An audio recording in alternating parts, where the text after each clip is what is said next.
Ay, pak, solo trip yun. Konnichiwa, meus amores. Dahil gising na ang jowa ko at syempre kailangan ko mag-grocery. Sasama talaga dapat sila. Kaso ang sabi ko, wag na ako na lang. Gusto ko kasi mapag-isa. Charot. Siguro mga isang oras nang nakatahimikan away from my house. Charot. Pero kasi kapag kasama ko yung mga bata, napapagastos ako ng marami.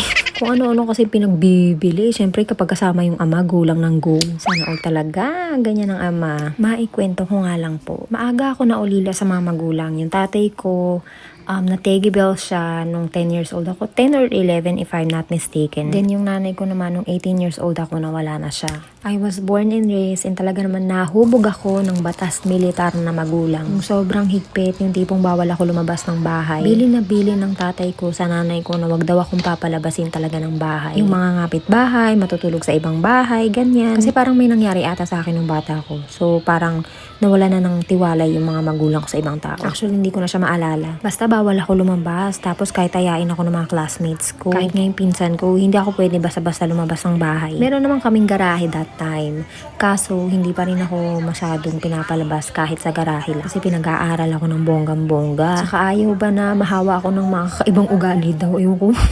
Kaya yun, lumaki din akong loner. Pero simula talaga yung nawala yung ama ko. Siyempre, double time na magtrabaho yung nanay ko. Alam niyo, nagde-dentista siya, tapos meron pa siyang luto-luto. And alala ko pa yan, nagkaroon siya ng canteen sa isang high school. Tapos doon na rin ako nakapag-high school and graduate. Tsaka alam niyo, mas enjoy ako na nag-aaral ako sa public school kaysa doon sa mga private. Wala, kasi sa experience ko, parang mas cool kasama yung, di ba, hindi naman kaangatan sa buhay, yung hindi mayaman or hindi mapera. Mas humble kasi sila, hindi sila maarte, ganun. Wala naman ako against sa mga mayayaman. Pinaka na-enjoy ko talaga yung buhay ko nung nag-aral ako sa public school, second year.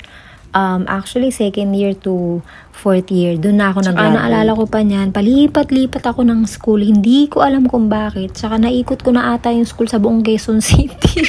Pero hindi ko siya maalala kung bakit palipat-lipat ako ng school. Minsan napapaisip ko, may utang kaya itong magulang ko? Siyempre, charot lang. Kasi puro private school ako nung time na yan. And ayaw ni Papa na mag-aral ako sa public school. One time nga nung pinag-aral niya ako, grade 2 ata noon, grade 2 or 3. Sabi ko sa kanya, parang mas enjoy ako dito. Tas ayaw niya. Tas lilipat na naman kami sa ibang school. Alam mo yung bata ako, talaga wala ako masyadong boses sa kanila. Sila talaga yung nasusunod. Kaya hanggat maaari yung mga anak ko, hindi ko ginagawa yun sa kanila. Kahit yung pagdating sa school, yung kailangan mo maging number 1 or kailangan mo talaga ma-perfect or alam mo yun, hindi ko sila pinipilit. Tamang aral lang, basta pasado ka, huwag kang babagsak, baka suntukin ko mukha mo.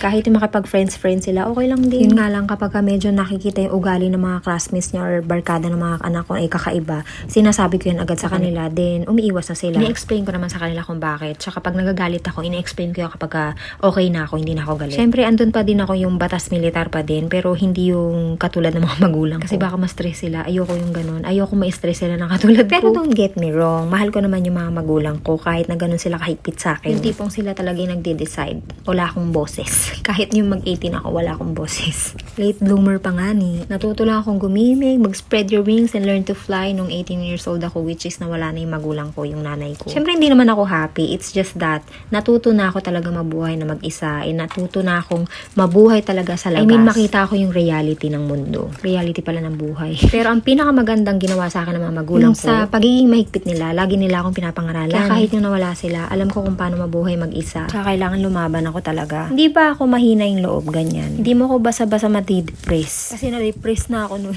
Ang dami ng binato sa akin, B. Nakatayo pa rin ako hanggang ngayon. Until my next kwento. Ciao!